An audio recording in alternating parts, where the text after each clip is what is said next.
வணக்கம். 4 தமிழ் படம், ஒரு பெரிய பட்ஜெட் இங்கிலீஷ் படம், ஒரு பெரிய பட்ஜெட் ஹிந்தி படம் ரிலீஸ் ஆயிருக்குது. தமிழ் சினிமா இன்னொரு க்ரௌடடான பிஸியான வீக்கெண்ட் இது. பயங்கர க்ரௌடு, 30-40 பேர் இருந்தாங்க. அந்த க்ரௌடு இல்லை தியேட்டரில். எங்கே இருக்குது க்ரௌடு? க்ரௌடே இல்லை தியேட்டரில். டிக்கெட் விலை ஏற்றிட்டாங்க, ஜிஎஸ்டி பிரச்சனை ஆகும்னு சொல்லி. எல்லாருமே ஏதாவது பொங்கல் தீபாவளி மாதிரி பண்டிகை வந்தால் படம் பார்த்துக்கலாம் அப்படின்ற ஒரு மைண்ட் செட்டுக்கு வந்துட்டாங்க. ஆனால் எங்களுக்கு கம்பெனி காசு கொடுக்குறதுனால நாங்கள் பண்டிகையே படத்தையே முதல்ல பார்த்து அதை ரிவ்யூ பண்ணலாம் அப்படின்னு முடிவு பண்ணோம். ஸோ முதல்ல அதை ரிவ்யூ பார்க்கலாம்.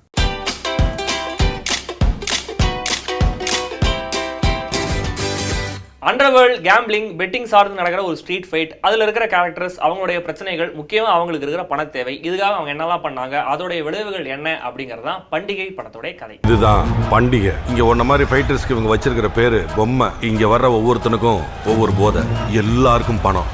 படத்தோட ஹீரோ கிருஷ்ணா. படத்தோடைய ஹைலைட்டே சண்டை காட்சிகள் தான். அதில் ரொம்ப நல்லா பெர்ஃபார்ம் பண்ணியிருக்காரு. எமோஷனல் காட்சிகளையும் பெட்டரா நல்லா பண்ணியிருக்காரு. ரொம்ப பெருசாக தவு பண்ணலாம். ஆனால் என்ன ரொமான்ஸ் தான் ரொம்ப கஷ்டப்படுறாரு. இன்னும் கூட கொஞ்சம் அதில் ஒர்க் அவுட் பண்ணால் நல்லா இருக்கும். ஹீரோயின் ஆனந்தி என்ன சொல்றதுன்னு தெரில. அப்புறம் எப்படி ரொமான்ஸ் வரும்? அதுவும் கரெக்டு தான். ஹீரோவுக்கு அடுத்து முக்கியமான கேரக்டர் சரவணன் பண்ணியிருக்காரு. இந்த பருத்தி வீரன் சரவணன்ல அவர் தான் நடிச்சிருக்காரு. அவர் ஒரு மாதிரி நெகட்டிவ் ஷேட்ல இருக்கிற கேரக்டர் தான் நல்லா கேரி பண்ணியிருக்காரு. மற்றபடி பாண்டி, நிதின் சத்யா, மதுசூதன் ஒரு நல்ல சப்போர்ட்டிங் காஸ்ட் படத்தில் இருக்காங்க. கருணாஸுக்கு ஒரு கெஸ்ட் ரோல் தான் கொடுத்துருக்காங்க படத்தில். ஆனால் அவருடைய ரோலில் ஒரு சின்ன ட்விஸ்ட் இருக்கு. அது படம் பார்த்தீங்கன்னா உங்களுக்கு புரியும். ரொம்ப சுவாரஸ்யமான ரோல். அது ரொம்ப நல்லா பண்ணியிருக்காரு. மெயின் வில்லனோட டெரரா ஒரு 2 பேர் இருக்காங்க. ஒரு ட்வின்ஸ் 2 பேர் நடிச்சிருக்காங்க. ட்வின்ஸ்ல 2 பேர் தானே கத்தி? அடே இங்கிலீஷ் வந்துச்சு அவங்களுக்கு, வேற எப்படி சொல்றதுன்னு தெரில.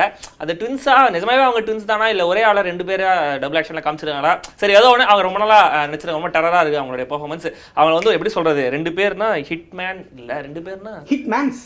இப்பதான் சந்தோஷப்பட்டேன். ஹிட்மென் அப்படி வச்சுக்கலாம். அப்புறம் வில்லனுடைய அசிஸ்டண்டா மாலிக்ன்ற கேரக்டர் ஒருத்தர் நடிச்சிருக்காரு. அவரும் நல்லா பெர்ஃபார்ம் பண்ணியிருக்காரு. ஆட்டோ இடிச்சிருச்சு. ஆட்டோல ஏதாவது பொண்ணு போயிட்டு இருந்ததா? நீங்க நினைச்சு தான் ஃபாலோ பண்ணேன். அப்படி பண்டிகை டெக்னிக்கலி ஒரு பிரில்லியண்டான படம். அருவியோடைய ஒளிப்பதிவு, ஆர்எச் விக்ரமோட பின்னணி இசை, அப்புறம் பிரபாகருடைய படத்தொகுப்பு, 3மே படத்தை தாங்கி பிடிச்சிருக்கு. படத்துல ஃபைட் கொரியோகிராஃபி ஸ்டன்னர் சாம் அன்பறிவு பண்ணியிருக்காங்க. ரொம்ப புதுசாகவும் ராவாகவும் இருக்கு. முக்கியமா அந்த ஸ்ட்ரீட் ஃபைட் காட்சிகள் எல்லாமே ரொம்ப ஸ்டைலாகவும் எடுத்திருக்காங்க.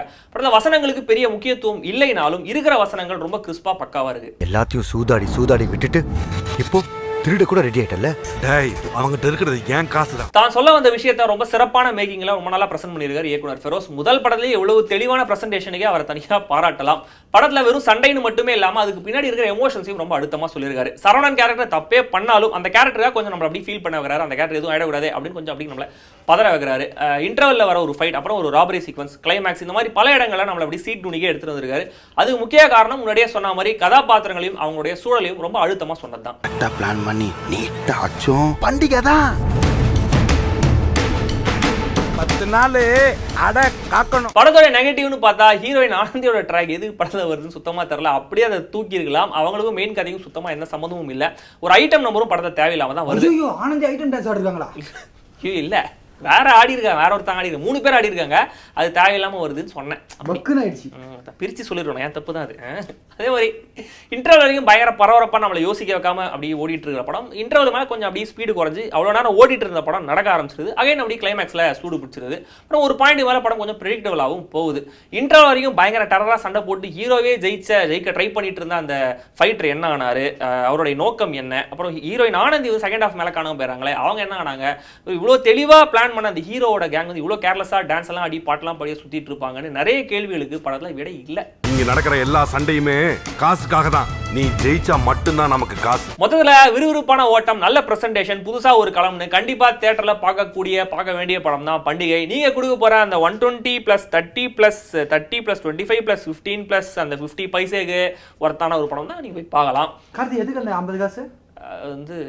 சில்லற என்னையா சொன்னீங்க? இல்ல, உங்களை சொல்லல. அப்ப யார சொன்னீங்க? No comments.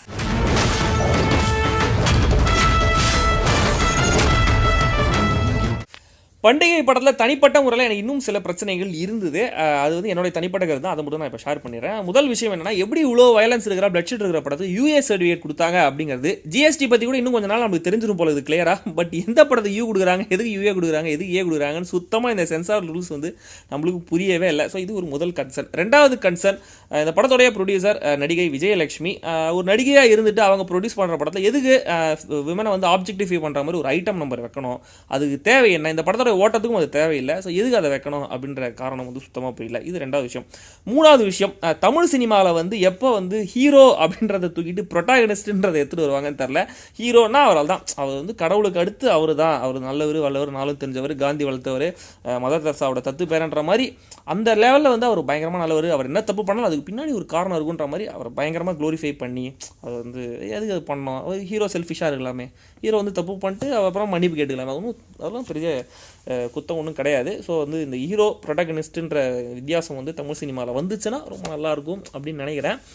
அப்புறம் வந்து இதெல்லாம் நான் ஏன் சொன்னேன் அப்படின்னு எனக்கு தெரில, சொல்லிட்டேன். அதான் கொஞ்சம் ஓவரா தான் போய்கிட்டு இருக்கோமோ, போவோம் என்ன பண்ணிடுவானுங்க.